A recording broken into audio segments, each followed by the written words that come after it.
terobosan itu kan tidak harus berupa revolusi. Yes. Dia bisa berupa perubahan-perubahan yang mungkin kecil, tapi punya pengaruh besar terhadap kemajuan suatu bangsa. Inilah yang prinsip yang saya ambil, sehingga saya melakukan perubahan itu dengan pendekatan-pendekatan yang saya menyebutnya dengan reformatif dan transformatif. Saya pernah ngalamin ketika ada pembinaan olimpiade di sekolah saya, teman-teman saya itu tiba-tiba pagi-pagi ngajakin senam gitu. Itu alhamdulillah berdampak sih untuk mental dan juga psikis kami. Jadi merasa lebih semangat, terus lebih siap untuk belajar materi-materi yang sudah kita rencanakan gitu. Kita berusaha untuk bagaimana setiap yang dipelajari itu bermakna, setiap yang dipelajari itu punya dampak. Karena itu ukuran dari mutu pendidikan adalah dampak. Dampak terhadap perbaikan karakter, dampak terhadap perbaikan kehidupan dan penghidupan, dan yang penting dampak terhadap kemajuan bangsa dan negara. Mari kita jadikan pendidikan sebagai sarana utama untuk kita memajukan bangsa. Kita jadikan pendidikan sebagai sarana membangun peradaban, dan kita jadikan pendidikan sebagai sarana menjadikan Indonesia negara yang bermartabat, negara yang berdiri kokoh melebihi negara-negara yang lainnya.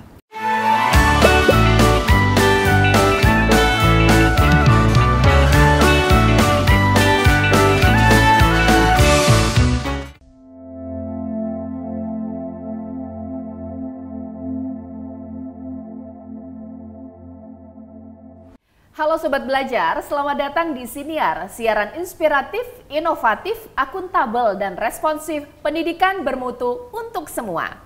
Nah, di spesial Hari Kemerdekaan ke-80 Republik Indonesia bersama saya Caca Anissa akan menemani sahabat belajar dalam bincang-bincang namun santai dan bermakna, di mana Sobat Belajar kita dalam semangat kemerdekaan yang terus bergelora, dan hari ini kita akan membahas bagaimana pendidikan bermutu untuk semua, refleksi 80 tahun kemerdekaan Republik Indonesia. Tema ini bukan hanya slogan, tapi pemangku kepentingan pendidikan untuk mengakses atau memastikan akses yang berkualitas dan ada relevansi pendidikan sampai ke seluruh pelosok negeri. Nah, sudah bersama dengan kita saat ini Menteri Pendidikan Dasar Menengah Bapak Abdul Muti. Assalamualaikum warahmatullahi wabarakatuh Pak Menteri. Waalaikumsalam warahmatullahi wabarakatuh, Caca. Selain Pak Menteri sudah ada ini adik kita Keisha Diandra Prabowo, ini siswi sekolah SMA Al Abidin Bilingual Boarding School atau ABBS Surakarta. Selamat datang adik Keisha. Terima kasih Kak. Nah, sejak dilantik menjadi Mendikdasmen 10 bulan lalu, Bapak Abdul Muti ini mengusung visi pendidikan bermutu untuk semua. Tapi apa ya makna pendidikan bermutu untuk semua bertepatan dengan 80 tahun kemerdekaan Republik Indonesia yang mengusung tema Bersatu Berdaulat, Rakyat Sejahtera, Indonesia Maju. Pak Abdul Muti, ini boleh dijelaskan sebenarnya apa sih maksud pendidikan bermutu untuk semua ini, Pak? Ya, pendidikan bermutu untuk semua itu yang pertama bermakna pendidikan untuk semua, education for all. Kemudian yang kedua ya pendidikan yang kita berikan itu haruslah pendidikan yang berkualitas, yang bermutu. Teorinya kalau pendidikannya bermutu, maka generasi bangsanya juga akan bermutu. Nah, ini merupakan bagian dari pelaksanaan apa yang kita sebut dengan hak konstitusional warga negara.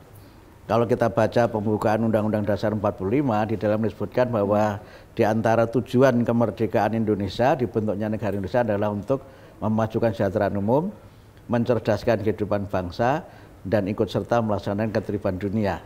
Supaya bangsa ini cerdas, ya tentu harus pendidikan dong pilihannya. Yang kedua, Undang-Undang Dasar 45 juga menyebutkan setiap warga negara berhak mendapatkan pengajaran atau pendidikan. Dan Undang-Undang Sistem Pendidikan Nasional nomor 20 tahun 2003 menyebutkan setiap warga negara berhak mendapatkan pendidikan yang bermutu. Sehingga pendidikan bermutu untuk semua itu merupakan aktualisasi, merupakan pelaksanaan dan komitmen kami untuk memenuhi hak konstitusional warga negara dan bersama-sama dengan seluruh rakyat Indonesia mewujudkan cita-cita kemerdekaan Indonesia. Indikator pendidikan bermutu untuk semua itu seperti apa sih Pak? Bisa dijabarkan? Yang pertama tentu pemenuhan dan juga pemberian hak pendidikan kepada warga negara. Pendidikan itu adalah bagian dari pelayanan. Sehingga kita memang memiliki usaha bagaimana agar anak-anak Indonesia ini tanpa ada diskriminasi, apapun keadaannya, dimanapun mereka berada, mereka berhak mendapatkan pendidikan. Yang kedua, ukuran mutu itu ada dua. Yang pertama, kalau kita melihat undang-undang, mutu itu ukurannya adalah pemenuhan standar nasional pendidikan.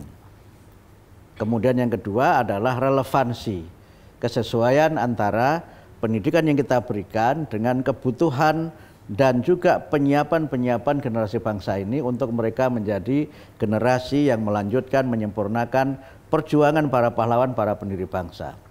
Ukurannya adalah bagaimana mereka memiliki karakter yang kuat, sebagaimana yang diharapkan oleh para pendiri bangsa, generasi yang kuat, generasi yang hebat, generasi yang cerdas dan berkarakter. Mereka inilah yang nanti akan menjadi generasi yang membawa Indonesia mencapai kejayaan atau sering disebut dengan generasi Indonesia 2045. Bagaimana dengan pemerataan, Pak? Apakah ini juga menjadi sebuah tantangan pendidikan bermutu untuk semua dengan harapan bisa diakses oleh seluruh murid yang ada di seluruh daerah? Ya, betul. Jadi memang kita ini secara geografis memang tidak mudah untuk bisa memberikan layanan pendidikan bermutu untuk semua. Kita ini negara kepulauan dengan ribuan pulau yang memang menjadi kekayaan Indonesia, tapi pada sisi yang lain juga menjadi tantangan bagi kita para penyelenggara negara. Karena itu kita sekarang berusaha mengembangkan pendekatan yang kita sebut dengan tidak sekedar schooling, tetapi juga learning, Caca. Schooling itu artinya mereka belajar di lembaga-lembaga pendidikan formal. Kalau learning, mereka bisa belajar di rumah, mereka bisa belajar di tempat-tempat kursus, mereka bisa belajar melalui media. Yang itu semua merupakan bagian dari upaya kita untuk menjangkau yang tidak terjangkau. Saya sering menyebut bagaimana mereka ini apapun keadaannya bisa tetap belajar sesuai dengan waktu yang mereka miliki. Karena sebagian anak mungkin ada yang memang harus membantu orang tuanya bekerja. Kalau mereka ini harus bekerja dan kemudian harus sekolah sesuai dengan jam sekolah formal, mereka tentu tidak bisa bekerja. Walaupun tentu saja anak-anak ini bekerja sifatnya membantu orang tua, karena anak-anak kan tidak boleh bekerja kan. Karena itu maka kemudahan-kemudahan layanan pendidikan ini akan semakin kita buka. Di daerah-daerah tertentu yang secara geografis bisa dijangkau, kita bisa mendirikan pembelajaran jarak jauh, pendidikan jarak jauh atau PJJ.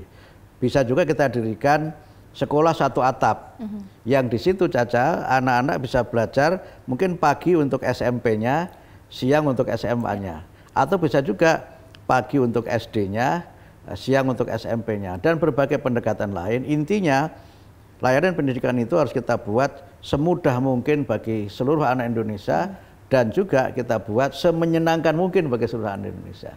Pak Menteri, ini kalau berbicara mengenai mutu pendidikan ini sebenarnya kan memang banyak yang mau diurus tuh banyak sekali. Betul. Apa sih yang menjadi prioritas Pak Menteri?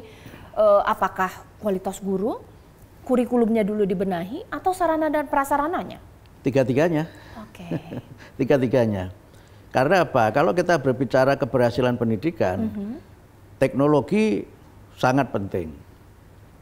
Sarana prasarana sangat penting.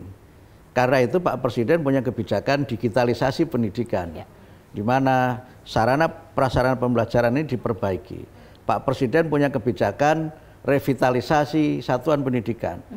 Beliau berkali-kali menyampaikan jangan ada sekolah yang rusak, jangan ada sekolah yang roboh, atapnya reot dan sebagainya. Itu sangat penting untuk menjadi bagian dari upaya peningkatan mutu pendidikan. Tapi yang kedua, teknologi tidak jalan sendiri.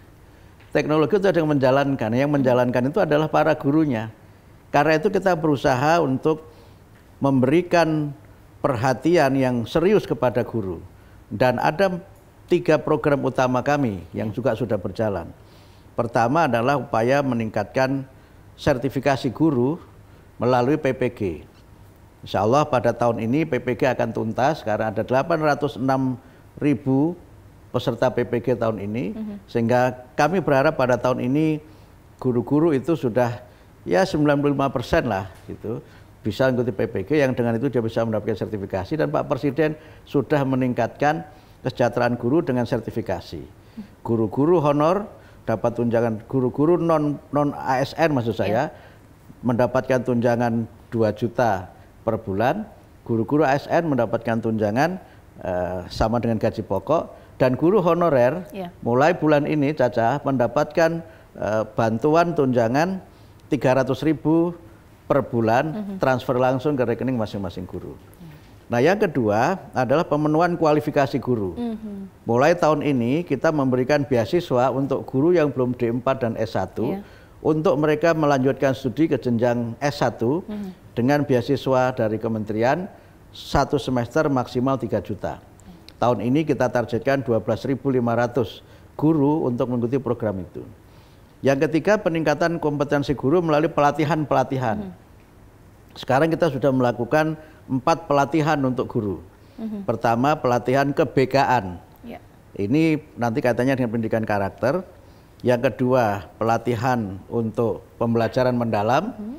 Yang ketiga, pelatihan coding dan kecerdasan artifisial. Kemudian yang keempat adalah pelatihan kepemimpinan. Ini terus kita lakukan karena sekali lagi guru adalah penentu, dan bagi kami guru tidak sekedar sebagai agen pembelajaran atau agent of learning, tapi agen peradaban. Guru punya tugas utama untuk membentuk karakter utama bangsa Indonesia dan membangun peradaban bangsa. Nah, yang berikutnya tentu kurikulum. Ini yang memang disorot oleh banyak pihak. Kurikulum itu kan konten, tapi harus kita maknai bahwa kurikulum itu tidak sekedar seperangkat mata pelajaran yang disebut dengan written kurikulum, tapi kurikulum juga ada namanya pengalaman-pengalaman yang diberikan oleh satuan pendidikan kepada murid ketika belajar yang disebut dengan hidden kurikulum. Sehingga dalam masa ini saya berusaha untuk bagaimana yang dipelajari itu bermakna. Bagaimana yang dipelajari itu punya niat, punya muatan, hubungannya dengan nilai-nilai utama dan karakter, sehingga setiap mata pelajaran itu harus ada muatan pendidikan nilai. Ini yang saya kira penting saya tegaskan, sehingga karena itu maka kami berusaha untuk semuanya bisa berjalan, dan karena itu maka kurikulum coba kita berikan pembahasan khusus, walaupun tentu saja jangan dipahami bahwa kurikulum itu hanya seperangkat mata pelajaran. Yang namanya kurikulum itu, mata pelajaran apapun, itu tentu saja ada materi-materi pokok yang dia tidak berubah. Tapi ada yang berubah, yaitu pendekatan dalam cara kita mengajarkan. Saya sering mengatakan begini Caca, kalau kita mencari luas segitiga, apapun kurikulumnya, ya mesti setengah alas kali tinggi. Tidak berarti kalau kemudian kurikulumnya diganti, mencari luas segitiganya, berubah rumusnya. Kalau kita bicara mengenai to be, ya she, ya mesti is dong. Tidak mungkin she are. Apapun kurikulumnya, seperti itu. Nah, masyarakat ini kadang-kadang memahami, kalau kemudian ada yang berubah, seakan-akan hal yang pokok dalam ilmu itu berubah, itu tidak berubah. Tapi cara kita mengajarkan, itu memang harus berubah. Karena murid itu berubah, dunia berubah, tantangan berubah, konteks juga berubah, dan karena itu berubah, maka memang ya harus kita lakukan perubahan-perubahan karena kurikulum bersifat dinamis. Tapi satu yang ingin saya tekankan adalah bahwa jangan dimaknai sekali lagi kurikulum itu hanya seperangkat mata pelajaran.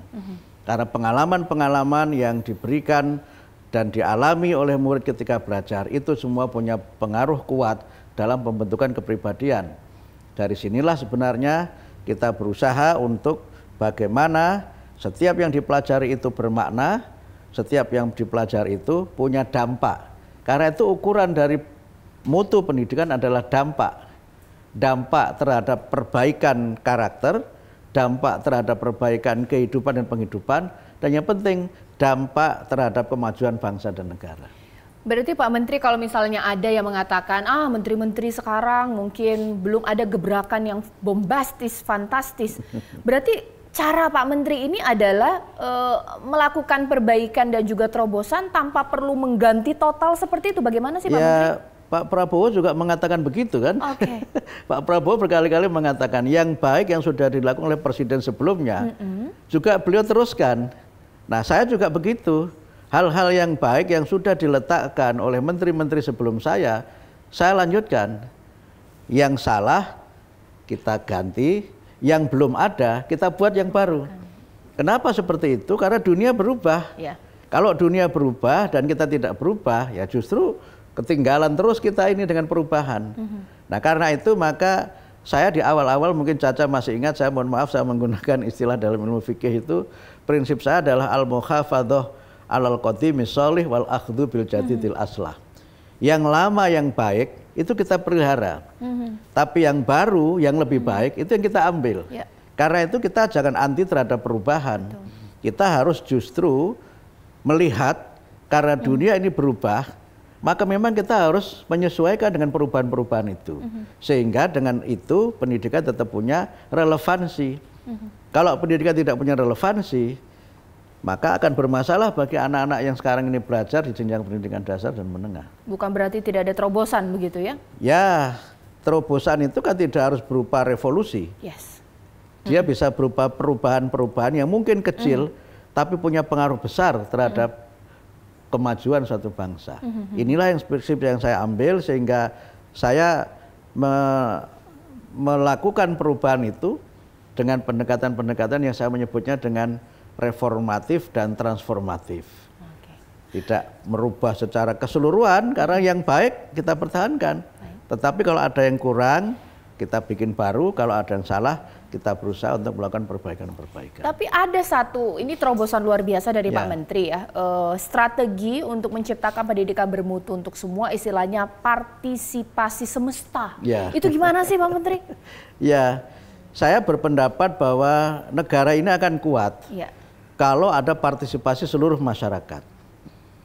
Sehebat apapun suatu pemerintahan, kalau tidak ada dukungan masyarakat, dia tidak akan dapat melaksanakan tugas dengan sebaik-baiknya.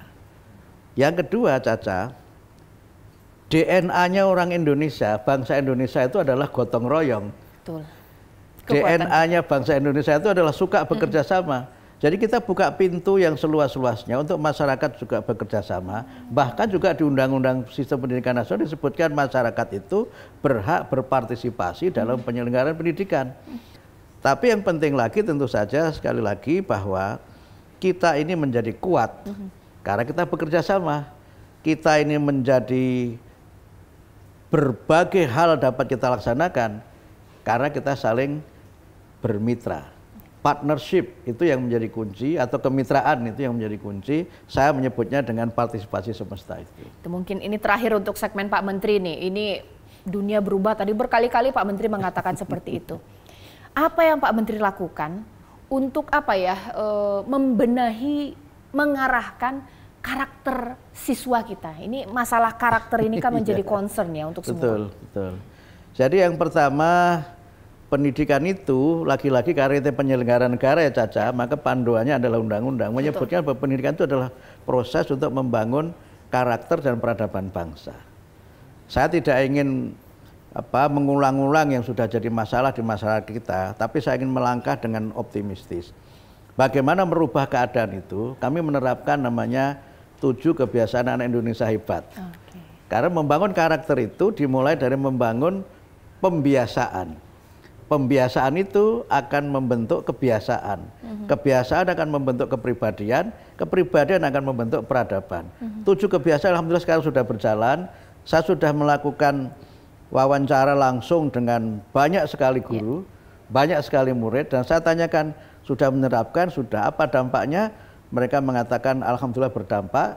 Saya ada program namanya Pagi Ceria, yang tadi juga ada kan di SD yang saya kunjungi tadi itu. Olahraga ya? Kita Indonesia Raya untuk menanamkan cinta tanah air, kemudian senam anak Indonesia hebat, kemudian berdoa untuk spiritualitas, kemudian kita memperkuat pendidikan karakter. Sehingga sekarang semua guru Caca, tidak hanya guru BK, itu punya tugas ke-BK-an. Sehingga guru itu mendampingi murid, menyemangati mereka, memandu mereka, mengembangkan bakat dan minat mereka, membangun komunikasi yang baik dengan orang tua, dan kemudian kita berusaha untuk menciptakan lingkungan belajar yang menyenangkan.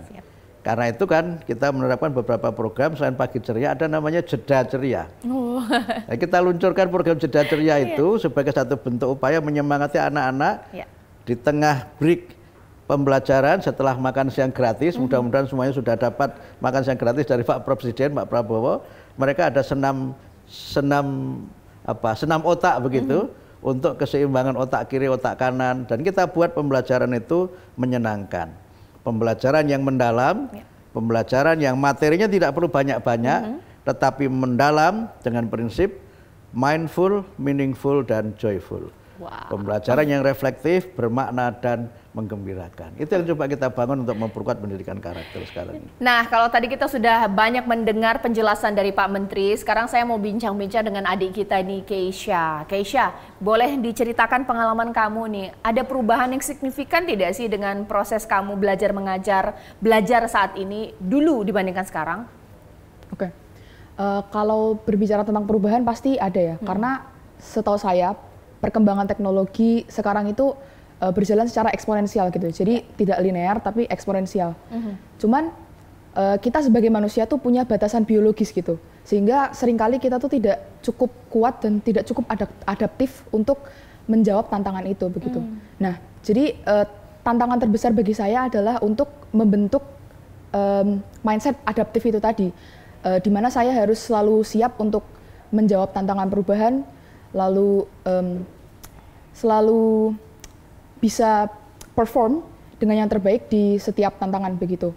Serta mungkin tantangan selanjutnya adalah time management atau mengatur waktu dan juga prioritas. Karena masa-masa SMA itu kan masa-masa penentuan jati diri gitu ya, kalau banyak orang bilang. Jadi selain kami itu perlu beradaptasi dengan perubahan yang terjadi di lingkungan, kami juga harus merefleksi terhadap diri sendiri, kira-kira kedepannya aku tuh mau jadi apa sih gitu, dan bisa berkontribusi apa sih untuk lingkungan dan juga negara gitu sih. Ada pengalaman-pengalaman unik yang kamu ingat nggak sih, yang paling teringat selama Keisha ini mengenyam pendidikan khususnya saat ini ya, mengingat ini Kementerian Pendidikan Dasar dan Menengah ini kan punya 7 kebiasaan baik, nah, ini bagaimana ini? Kalau tentang 7 kebiasaan baik itu, saya pernah ngalamin ketika ada pembinaan Olimpiade di sekolah saya. Teman-teman saya itu tiba-tiba pagi-pagi ngajakin senam gitu, terus nyetel di YouTube gitu, kayak apa? Senam apa namanya? Senam Anak Indonesia Hebat gitu. Terus kami ngikutin gerakannya di YouTube gitu di dalam ruangan sambil senam gitu, dan itu alhamdulillah berdampak sih untuk mental dan juga psikis kami. Jadi merasa lebih semangat, terus lebih siap untuk belajar materi-materi yang sudah kita rencanakan gitu. Oke, ini kan kamu kapan lagi nih, Keisha ini bisa bersama dengan Pak Menteri nih? Kira-kira ada yang bisa disampaikan tidak sih, mungkin testimoni, harapan ini bagaimana, Keisha? Oke, kalau tentang testimoni Pak, tentu saja saya sudah mendengar juga penjelasan yang sudah Bapak paparkan tentang visi dan misi pendidikan Indonesia itu bagaimana, dan saya sangat setuju dengan apa yang Bapak sampaikan, dan menilai dari visi serta misi yang sudah disampaikan tadi itu, dan itu memang sangat relevan gitu dengan anak-anak zaman sekarang gitu. Jadi menurut saya walaupun misal salah satu visi yang disampaikan oleh Pak Presiden yaitu digitalisasi pendidikan kalau nggak salah, nah itu menurut saya sudah sangat relevan dan juga sesuai begitu, karena kita kan harus belajar dari mana saja.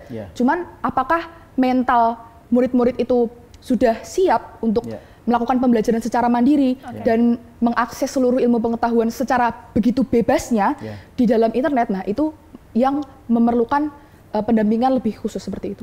Bagaimana Pak Menteri? Ini cerdas sekali Keisha ini. Iya, kalah saya Pak Menteri. Bagaimana tanggapannya? Ya, yang pertama terima kasih Keisha sudah memberikan masukan. Saya kira digitalisasi ini kan harus berjalan, pertama tentu sesuai dengan kebutuhan dunia sekarang. Dan tadi saya sampaikan misalnya yang memang secara geografis sudah dijangkau, ya jalan keluarnya salah satunya digitalisasi. Dan Pak Presiden menyampaikan kita akan berusaha untuk bagaimana agar anak-anak dapat belajar melalui sarana yang modern. Tapi ketika kemudian kita buat namanya smartboard ya, dengan smart classroom itu, kalau alatnya smart, maka gurunya harus smart. Karena kalau alatnya smart, gurunya tidak smart, nanti muridnya semaput. Jadi harus jalan. Terima kasih Kesha masukannya. Yeah. Yang kedua, kita juga mulai kan coding dan AI menjadi mata pelajaran pilihan. Tapi jangan lupa coding dan AI ini juga perlu namanya penanaman etik untuk bagaimana agar penggunaan terutama AI ini harus dilaksanakan sebaik mungkin sehingga kita ini tidak merasakan atau tidak mengalami dampak negatif dari penggunaan AI, dan itu sangat diperlukan. Apalagi Kesha baru saja pulang dari sebuah kejuaraan. Selamat ya Kesha atas prestasinya, dan ini contoh dampak pendidikan yang mengharumkan nama bangsa. Kesha ini memberikan sumbangan untuk bagaimana mutu pendidikan Indonesia dilihat dari prestasinya. Nah, kita ingin tidak hanya itu sebenarnya. Tadi Kesha dibincang-bincang sebelum yang tadi disampaikan juga menyampaikan aspirasinya agar bakat-bakat ini dapat dikembangkan. Karena itu juga hak anak-anak Indonesia. Undang-undang menyebutkan bahwa anak-anak yang punya bakat istimewa itu berhak mendapatkan layanan pendidikan khusus. Jadi layanan pendidikan khusus itu bukan hanya untuk mereka yang berkebutuhan khusus, yang punya kecerdasan khusus, kemampuan khusus itu juga harus dikembangkan. Makanya Pak Presiden juga ada program itu kan, program-program unggul itu. Sehingga karena itu kami berusaha untuk mengajak semua pihak mendampingi anak-anak hebat seperti Kesha yang punya bakat di bidang sains, STEM kita perkuat. Kemudian yang punya bakat olahraga juga penting. Kami sudah bicara dengan Pak Menpora, juga ada beberapa mitra yang nanti mau bekerja sama dengan kami untuk bidang olahraga. Kemudian juga seni. Karena selain STEM juga ada STEAM, Science, Technology, Engineering, Art, and Math. Yang punya bakat musik, sastra, puisi, dan berbagai macam karya-karya seni itu juga harus kita berikan ruang untuk mereka bisa tumbuh dan berkembang. Kesha, ini ada tips nggak sih buat teman-teman kamu yang menonton kamu ini? Kamu kan berprestasi sekali untuk jadi seperti kamu di tengah tantangan pendidikan saat ini dan juga kurikulum sistem yang sudah dilaksanakan ini seperti apa? Oke, kalau untuk tips mungkin lebih ke dari dalam diri ya. Jadi kita tuh harus menjadi orang yang adaptif, kuat, tapi juga bisa stabil gitu. Karena ketika lingkungan kita berubah, jangan malah kita tuh bingung gitu. Karena menjawab tantangan yang ada di luar sana, kita tetap harus bersikap tenang. Kita punya stabilitas di dalam diri yang akan menjaga performa kita di kondisi apapun begitu. Karena seringkali perubahan yang terjadi di lingkungan itu sangat cepat dan juga tidak bisa diprediksi begitu. Terus itu juga nyambung ke yang adaptif. Terus untuk yang tangguh itu kita harus tegar dalam belajar dan juga mengeksplorasi minat dan bakat yang kita punya. Gitu. Oke, nah kira-kira Kesha juga boleh diberikan tips sehari kamu belajar itu berapa jam? Bagaimana juga kamu bersosialisasi? Bagaimana kamu juga kemudian pembangunan karakter kamu di rumah bahkan juga di lingkungan sosial? Ini seperti apa tips dan triknya? Kalau untuk durasi sendiri, sebenarnya saya nggak terlalu mematok pembelajaran. Karena sebenarnya saya tuh udah mengimplementasikan apa yang Bapak Menteri sampaikan tadi, karena saya berusaha untuk selalu belajar dimanapun dan dari manapun begitu.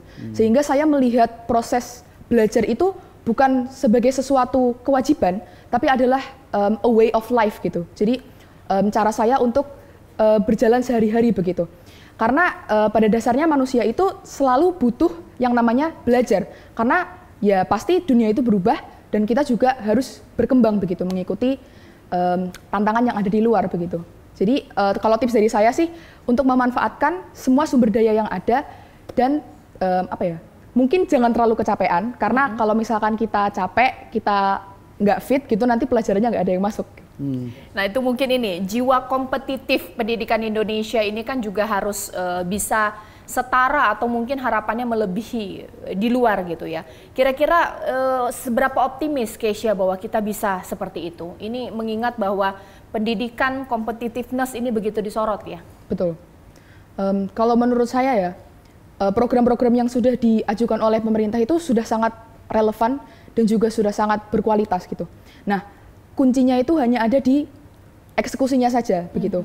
Jadi apakah visi dan misi yang sudah kita bentuk ini akan menghasilkan dampak yang besar, itu kembali lagi ke proses eksekusinya begitu tadi Kak. Jadi ya gitu sih. Baik, nah Pak Menteri, untuk program-program terdekat yang Bapak lakukan khususnya untuk menciptakan pendidikan bermutu untuk semua, tidak hanya bermutu tapi merata. Yang pertama yang terkait dengan sarana prasarana Caca, sekarang sudah mulai berjalan revitalisasi untuk 10.440 satuan pendidikan. Bahkan bisa lebih karena kita ada efisiensi sesuai arahan Pak Presiden, program ini dikelola langsung oleh sekolah sehingga dananya lebih efisien, dapat menggerakkan ekonomi, baik penyerapan tenaga kerja maupun pembelian barang-barang di daerah di mana sekolah itu membangun sarana prasarana. Yang kedua, digitalisasi tadi yang disampaikan oleh Keisha juga sudah mulai berjalan, pengadaannya sudah mulai berlangsung dan secara bertahap nanti kita akan terus memberikan pemenuhan tadi kita sebut dengan smart board itu untuk 300.000 lebih satuan pendidikan yang ada di Indonesia. Sekarang sudah mulai berjalan. Kemudian yang kedua untuk guru, tadi saya sampaikan kesejahteraan sudah mulai ditransfer. Kemudian yang kedua pelatihan guru sekarang sudah mulai berjalan. 4 pelatihan sudah berjalan, bahkan yang sekarang menjadi bagian dari upaya kami supaya guru juga harus menjadi pembelajar. Jadi guru tidak hanya mengajar tapi juga dia menjadi pembelajar. Tadi Keisha menyampaikan itu sehingga ada kebijakan di mana guru itu tidak harus mengajar 24 jam dalam 1 minggu. Dia boleh mengajar 16 jam dalam 1 minggu sampai menjadi 24 jam sesuai kewajiban itu dia bisa tadi melaksanakan tugas bimbingan konseling dan guru belajar. Sehingga sekarang ada kebijakan 1 hari di mana guru tidak harus mengajar tapi 1 hari belajar guru. Jadi dalam 1 hari itu guru tidak harus ngajar, dia memanfaatkannya untuk belajar meningkatkan kualitas diri dan sekarang sudah mulai berjalan, kebijakannya sudah mulai berlangsung. Kemudian yang tadi coding AI sudah banyak yang menerapkan, pembelajaran mendalam juga sudah menerapkan, bahkan tim kami itu juga sudah sampai observasi ke Australia, kerjasama dengan inovasi, disponsori pemerintah Australia untuk tim kami belajar ke sana dan mulai menerapkan. Jadi program-program itu sudah mulai berjalan, termasuk pendidikan karakter sudah, untuk pendidikan anak usia dini sudah kita terbitkan album namanya album Kicau. Ini khusus untuk lagu anak-anak. Kan kita kekurangan lagu anak-anak kan. Anak-anak dulu kan nyanyinya pelangi-pelangi alangkah indahmu. Anak-anak sekarang sebagai nyanyinya ada pelangi di matamu. Itu kan nggak pas ya. Nah, sehingga harus kita terbitkan itu. Betul. Nah, guru-guru juga kita minta untuk aktif. Gitu. Jadi kami menangkap begini, ada canda kan. Ketika dimaknai murid belajar aktif, guru fasilitator. Nah ini jangan dimaknai keliru, karena yang memaknai begini, dengan student active learning itu, murid belajar aktif itu, yang terjadi apa? Student active learning, teacher active chatting. Nah, ini nggak boleh. Muridnya suruh baca buku begini, gurunya begini.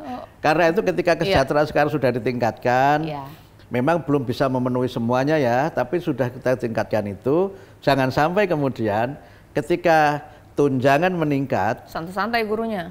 Tidak hanya itu, tunjangan meningkat, tetapi yang naik hanya tunggangannya.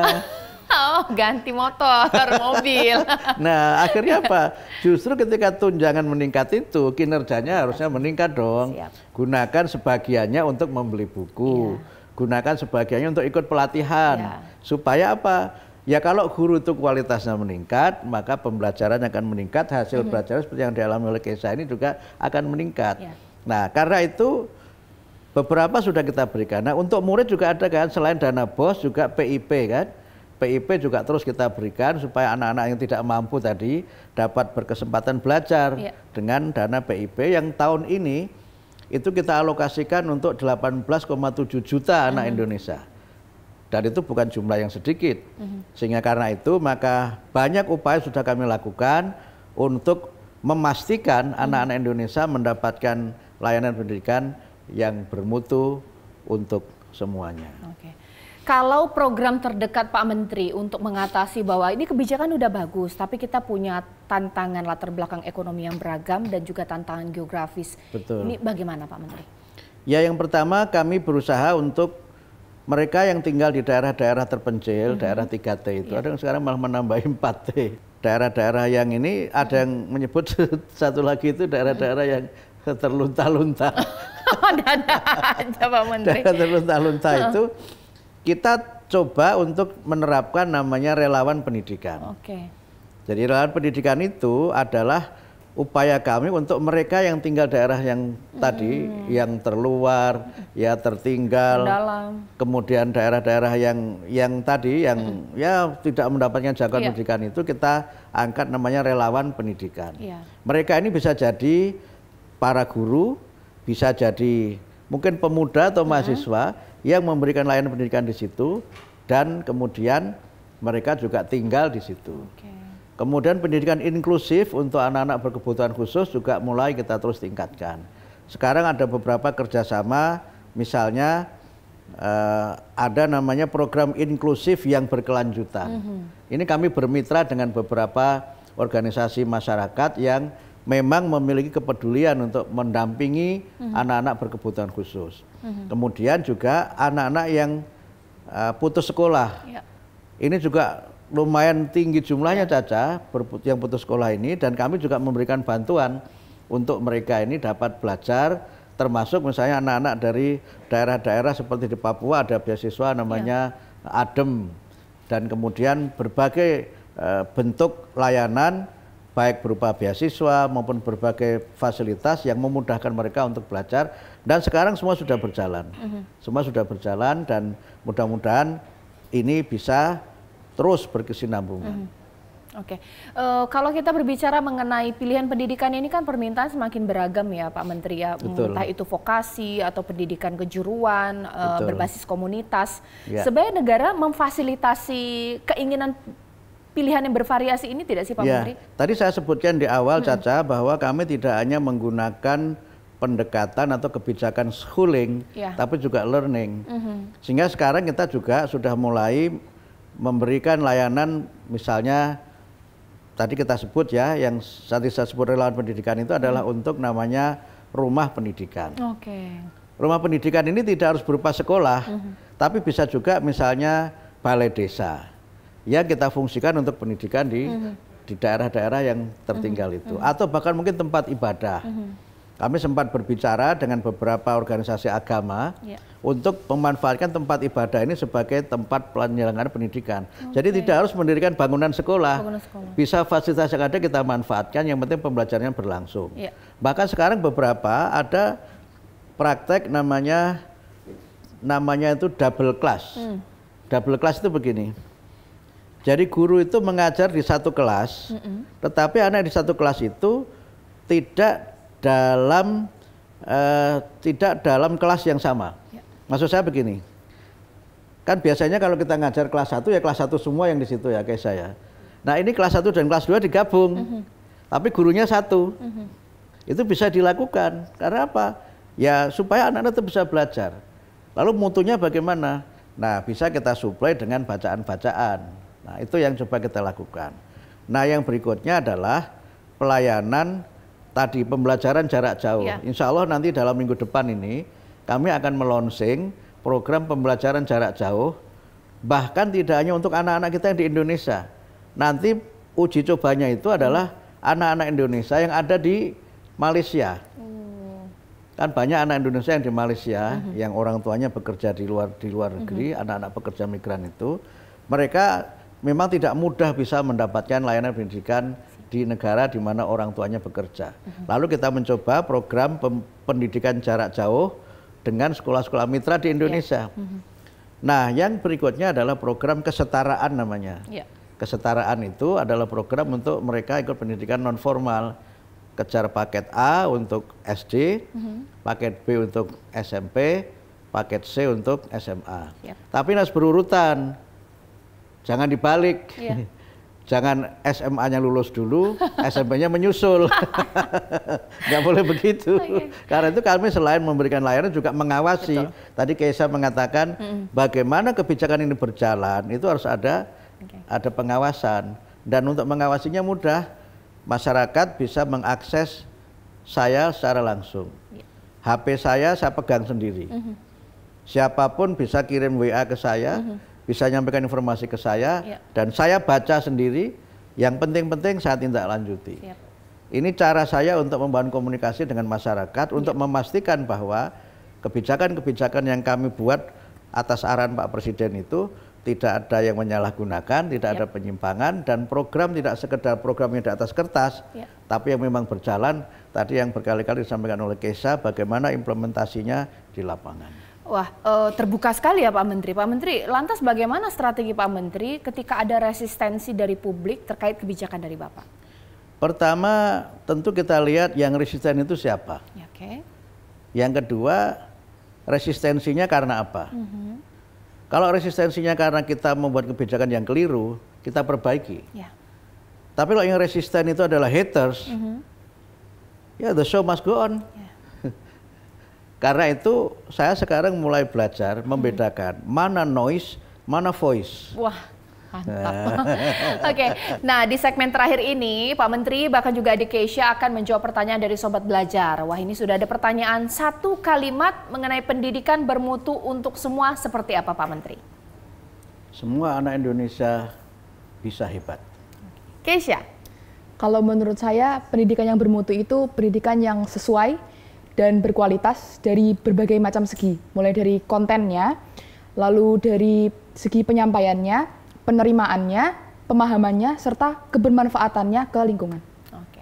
Nah ini ada pertanyaan lagi ya, satu kalimat seperti apa sekolah yang ideal untuk masa depan Indonesia? Pak Menteri. Sekolah yang bisa membekali murid-murid untuk bisa hidup di masa kini dan masa yang akan datang. Keisha? Kalau menurut saya sekolah yang ideal itu adalah sekolah yang suportif, yang senantiasa mensupport siswanya, baik itu dari segi pembinaan, pendampingan, serta memotivasi siswanya untuk senantiasa bisa memberikan yang terbaik. Oke. Nah di segmen ini juga ada pertanyaan mengenai harapan nih. Harapan Keisha ini seperti apa untuk pendidikan Indonesia ke depan? Kalau harapan saya untuk pendidikan Indonesia, semoga kedepannya bisa lebih menjangkau semuanya, bisa lebih mendalam, serta kontekstual berdasarkan minat dan bakat dari masing-masing siswa begitu. Jadi semua siswa akan merasa dirangkul dan didampingi untuk mengejar masa depannya. Kalau harapan Pak Menteri untuk pendidikan Indonesia, baik guru bahkan juga murid? Ya, pertama, para guru adalah kunci untuk membangun peradaban, kunci untuk memberikan harapan kepada anak-anak kita meraih masa depan yang gemilang. Yang kedua, pendidikan itu harus pendidikan yang memuliakan murid, memuliakan guru, dan memuliakan ilmu, serta memuliakan alam. Sehingga dengan itu kita bisa terus maju, memanfaatkan semua potensi yang dimiliki dan kekayaan alam yang kita miliki. Dengan itu kita bisa menjadi negara Indonesia yang bersatu, berdaulat, menjadi negara yang maju dan sejahtera. Terakhir ini untuk Pak Menteri, memaknai pendidikan Indonesia di Hari Kemerdekaan Republik Indonesia atau HUT ke-80 Republik Indonesia ini seperti apa? Ya, mari kita jadikan pendidikan sebagai sarana utama untuk kita memajukan bangsa. Kita jadikan pendidikan sebagai sarana membangun peradaban, dan kita jadikan pendidikan sebagai sarana menjadikan Indonesia negara yang bermartabat, negara yang berdiri kokoh melebihi negara-negara yang lainnya. Terima kasih Pak Menteri, Bapak Abdul Mukti, terima kasih Keisha, adik kita tetap terus semangat untuk pendidikan Indonesia. Dan ini menjadi akhir bincang-bincang saya, pemirsa, dengan Menteri Pendidikan Dasar dan Menengah, Bapak Abdul Mukti, dan perwakilan siswa Keisha. Harapannya semangat kemerdekaan ini menjadi pemantik kita semua untuk terus memperjuangkan pendidikan yang bermutu, adil dan inklusif. Karena dengan pendidikan yang kuat, kita tidak hanya membangun individu yang cerdas, tapi juga mewujudkan Indonesia yang benar-benar merdeka dan maju. Saya Caca Anissa, pamit undur diri, sampai jumpa di episode berikutnya. Siniar, siaran inspiratif, inovatif, akuntabel, dan responsif, Dirgahayu Republik Indonesia ke-80, Merdeka. Sampai jumpa di episode selanjutnya.